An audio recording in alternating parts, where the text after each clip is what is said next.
స్వాగతం. బులెటిన్లో ముందుగా హెడ్లైన్స్. పాపన్నపేట మండలం నాగ్సన్పల్లిలో సినీ హీరో మంచు విష్ణు పర్యటన.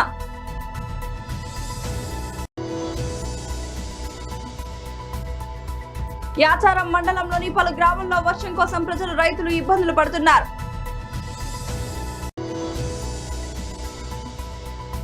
మచిలీపట్నం బైపాస్ రోడ్లోని వాసవి భవనం వద్ద పట్ట పగిలే మహిళను చితగా బాదిన కొందరు మహిళలు. బహదూర్గూడలో హైడ్రా అధికారులు భారీగా మోహరించడంతో ఉద్రిక్త పరిస్థితులు నెలకొన్నాయి.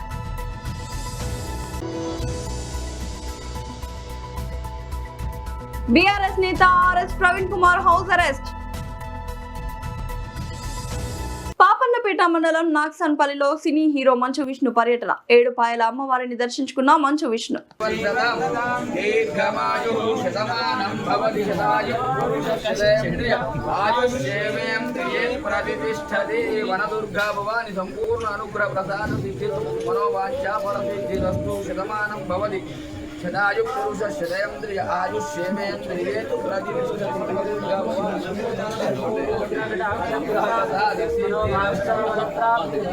రంగారెడ్డి జిల్లా యాచారం మండలంలోని పలు గ్రామాల్లో వర్షం కోసం ప్రజలు రైతులు ఇబ్బందులు పడుతున్నారని కప్పును కడిమను కట్టి ఊరులో తిరుగుతున్న రైతులు పాట పాడుతూ వర్షం పడాలి వెతుకుతున్న రైతులు.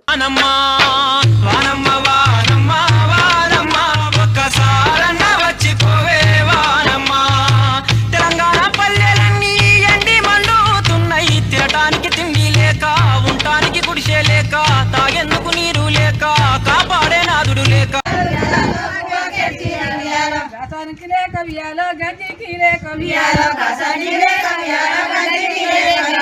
ఎవరింటికి వియాలో మేము పోవాలి అనదేవుడ వియాలో వర్షమన్నుడ అనదేవుడ వియాలో వర్షమన్నుడ అల్లు లేవయ్య వియాలో జలము లేదయ్య అల్లు లేవయ్య వియాలో జలము లేవయ్య ఉసుకున్నాళ్ళకి వియాలో చిక్కు మచిలీపట్నం బైపాస్ రోడ్లోని వాసవి భవనం వద్ద పట్టపగిలే మహిళను చితకబాదిన కొందరు మహిళలు. తన భర్త సదరు మహిళతో ఉంటున్నాడని సమాచారం తెలుసుకుని సదరు మహిళపై కుటుంబ సభ్యుల మూకుమ్మడి దాడి. సుమారు అరగంట వరకు నడి రోడ్డు వద్ద మహిళపై పలుమార్లు దాడి. జరిగిన ఘర్షణను స్థానికులు ఆపే ప్రయత్నం చేయకపోగా చోద్యం చూస్తున్న వైన.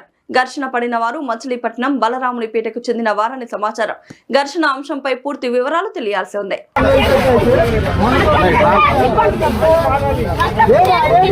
రంగారెడ్డి జిల్లా శంషాబాద్ మండలం బహద్గూరడలో హైడ్రా అధికారులు భారీగా మోహరించడంతో ఉద్రిక్త పరిస్థితులు నెలకొన్నాయి. ప్రతిపాదిత బుల్లెట్ ట్రైన్ ప్రాజెక్టు టెర్మినల్ కోసం ఇక్కడి భూములను సేకరించేందుకు అధికారులు రాగా రైతులు తీవ్రంగా నిరాకరిస్తున్నారు. ప్రభుత్వం నుంచి స్పష్టమైన హామీలు సరైన పరిహారం ప్రకటించిన తర్వాతే భూములు ఇస్తామంటూ ఆందోళనకు కొనసాగిస్తున్నారు. దీంతో పోలీసులు రంగంలోకి దిగారు.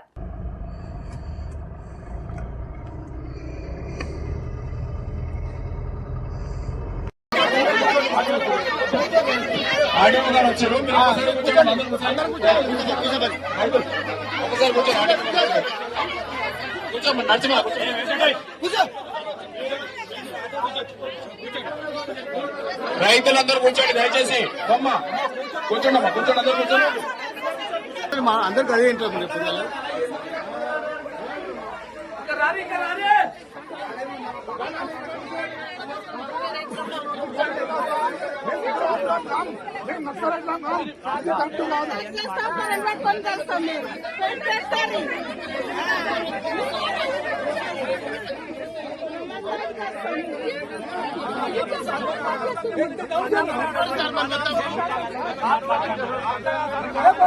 వచ్చి మాట్లాడినాకనే రారు సార్. మీరు అందరు ఎందుకు వచ్చారు?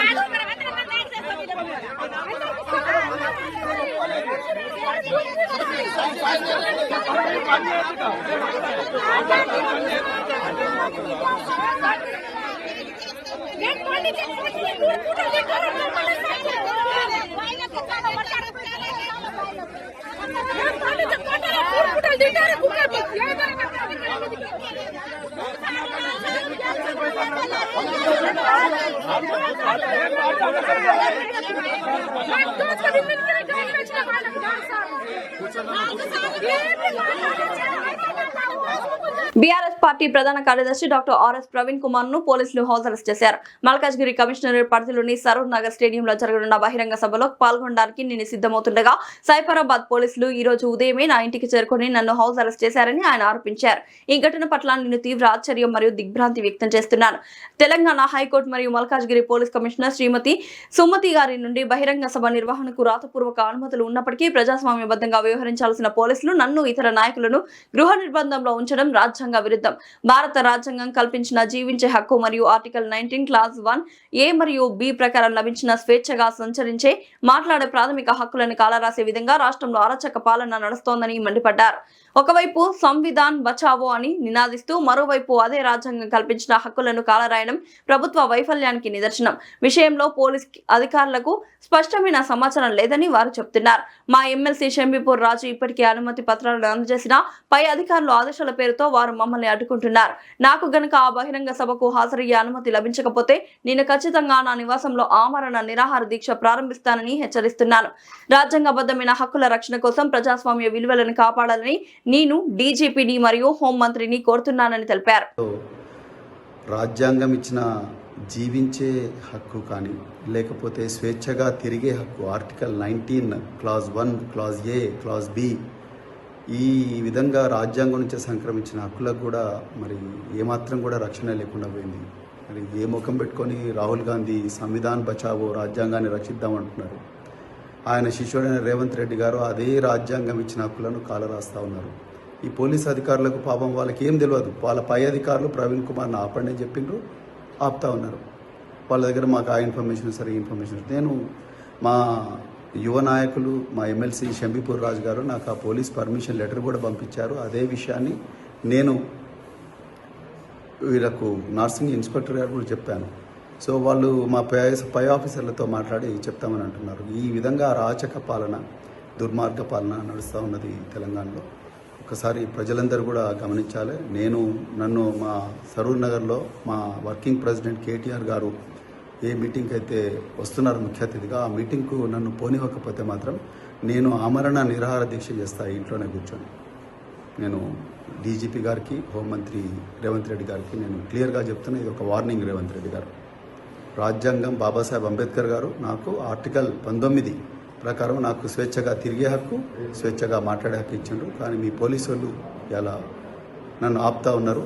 నేను కంటెంప్ట్ ఆఫ్ ద కోర్ట్ వేయడం కాదు, నేను అమర నిరాదీక్ష చేస్తే నన్ను ఆ మీటింగ్ పోనీయకపోతే. జై తెలంగాణ, జై కేసీఆర్.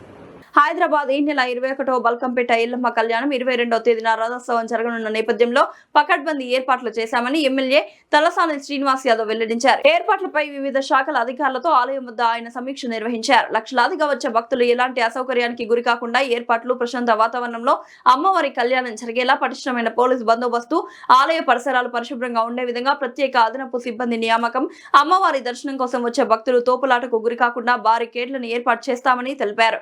2014లో తెలంగాణ రాష్ట్రం ఏర్పడి కేసీఆర్ ముఖ్యమంత్రి అయిన తర్వాత బల్కంపేట ఆలయం ఎంతో అభివృద్ధి చేశారు. నాడు అమ్మవారి కళ్యాణానికి 20,000 మంది వస్తే ఇప్పుడు 7 నుంచి 8 లక్షల మంది వరకు భక్తులు వస్తున్నారు. ఆలయానికి వచ్చే భక్తుల సంఖ్య వారానికి 1,00,000 దాటుతుందని ఆయన తెలిపారు.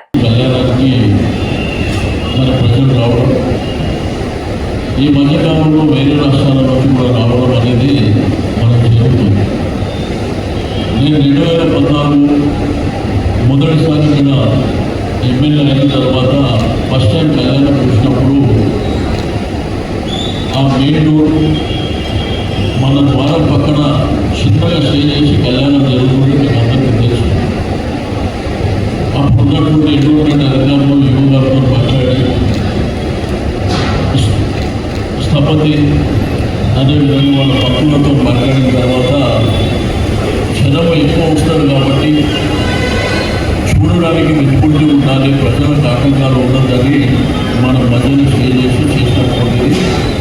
సరే, ఆ కంటిన్యూ పరంపర 2 రోజులు ఇప్పుడు ఆల్ డిపార్ట్మెంట్ అధికారులు కూడా ఆరోగ్య ఫిక్స్ చేసినటువంటి కార్యక్రమాలు ఇప్పుడు భక్తుల పెరుగుదల కూడా ఉన్నాయి. కాబట్టి నేను మీ అందరికీ రిక్వెస్ట్ చేసేది ఒకటే, ఇది రాజకీయాలకు అతీతంగా జరిగేటువంటి ఒక బ్రహ్మాండమైనటువంటి కళ్యాణం. ఆ రోజు 25 వేల మంది వస్తుంటారు 2014లో, కానీ ఇప్పుడు 7-8 లక్షల వరకు వస్తుంది. కాబట్టి స్థానికంగా ఉన్నటువంటి మనందరం కూడా బయటికి వచ్చే వాళ్ళకు ఇబ్బందులు లేకుండా మనం చూడటం అనేది ప్రధానమైనటువంటి. ఆ టైంలో మనమే గుడి లోపలికి వెళ్ళిపోయి మనమే డిస్టర్బెన్స్ చేసి ఎక్కడ చూసినా మనమే కనిపిస్తే కూడా కొన్ని ఇబ్బందికరమైనటువంటి పరిస్థితులు ఏర్పడతాయి. తప్పకుండా అధికారులకు మనము కోఆపరేట్ చేసినట్టయితే మనం ఈ కళ్యాణాన్ని బ్రహ్మాండంగా చేసుకోవడానికి అవకాశం ఉంటుంది. ఎందుకంటే ఆ రోజు దగ్గర ఒక 3 కోట్ల రూపాయల వరకు ఈ యొక్క దేవాలయ ఆదాయం ఉంటే ఈరోజు సంవత్సరానికి 25 కోట్లు దాటి ఇంకా బిల్డింగ్ కూడా మనం పొడిపిస్తే ఒక్క సంవత్సరం లోపట్టే దానికి రిటర్న్ వచ్చినటువంటి సందర్భం. అదేవిధంగా వెనక సైడ్ కూడా మనం చాలా అక్వైర్ చేసుకొని అడ్వర్టైజ్మెంట్కి ఇచ్చినాం. సరే మనం ఒక 50% దాకా పని కంప్లీట్ చేసినాం, కానీ మనం ఒక డిలే ప్రాసెస్ జరుగుతుంది. సరే అవన్నీ తర్వాత మాట్లాడతాం.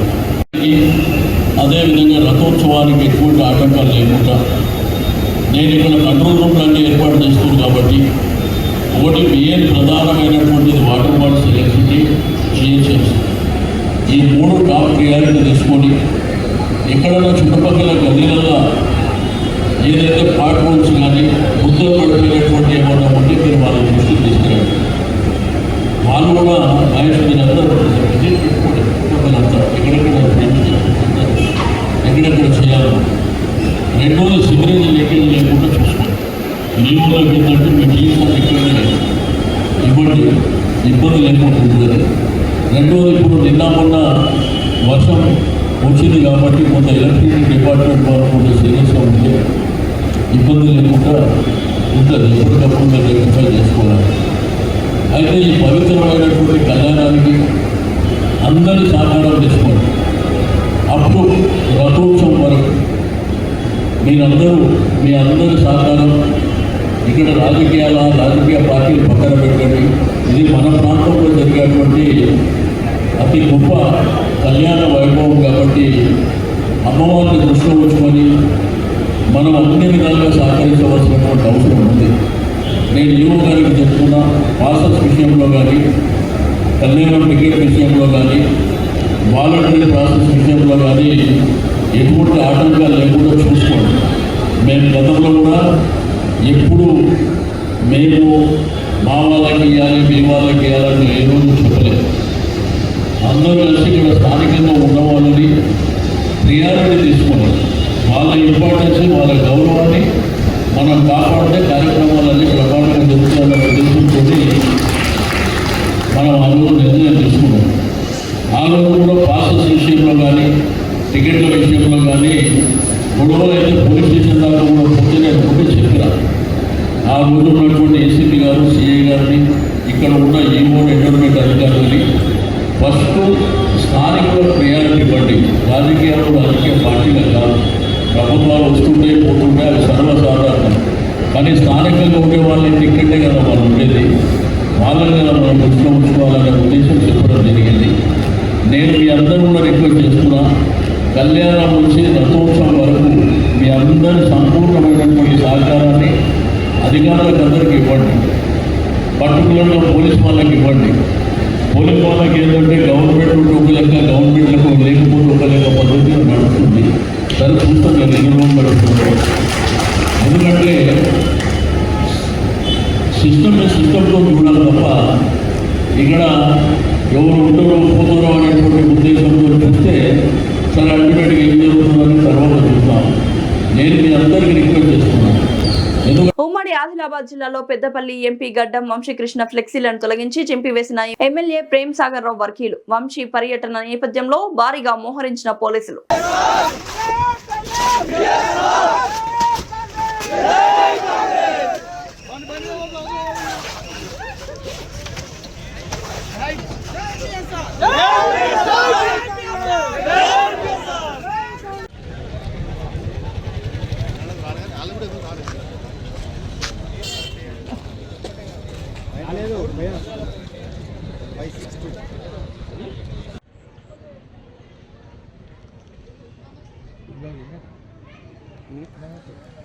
జరుగు మళ్ళీ అటు పోతాను.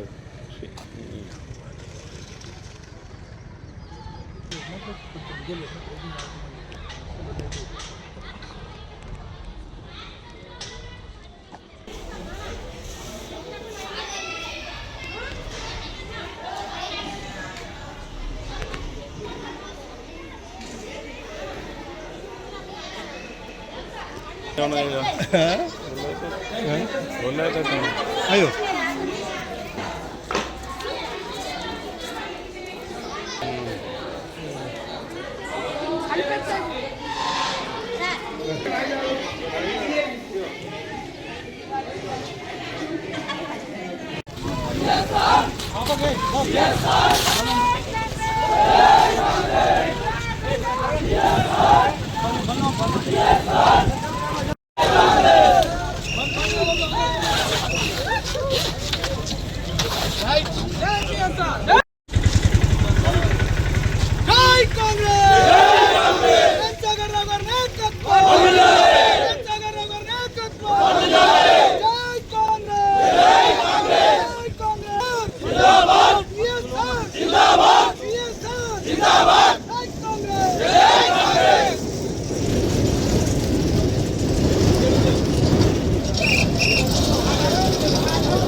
శంషాబాద్ బీఆర్ఎస్ పార్టీ తలపెట్టిన యువ సంగ్రామ సదస్సుకు వస్తున్న పార్టీ శ్రేణులను పోలీసులు అడ్డుకున్నారు.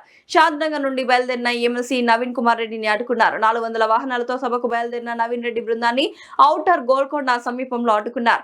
హైకోర్టు అనుమతి ఉన్నా ఎందుకు అడ్డుకుంటున్నారని పోలీసులపై ఎమ్మెల్సీ నవీన్ కుమార్ రెడ్డి తీవ్ర ఆగ్రహం వ్యక్తం చేశారు. ఈ నేపథ్యంలో పోలీసులకు బీఆర్ఎస్ కార్యకర్తలకు మధ్య తోపులాట జరిగింది.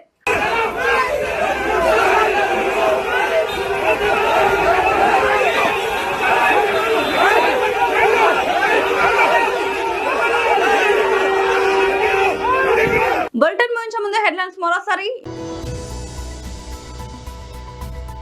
పాపన్నపేట మండలం నాగ్సన్పల్లిలో సినీ హీరో మంచు విష్ణు పర్యటన.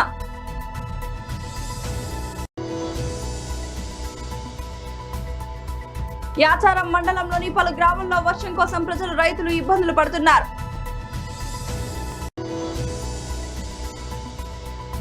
మచిలీపట్నం బైపాస్ రోడ్లోని వాసవి భవనం వద్ద పట్టపగలే మహిళను చితగా బాదిన కొందరు మహిళలు. బహదూర్గూడలో హైడ్రా అధికారులు భారీగా మోహరించడంతో ఉద్రిక్త పరిస్థితులు నెలకొన్నాయి.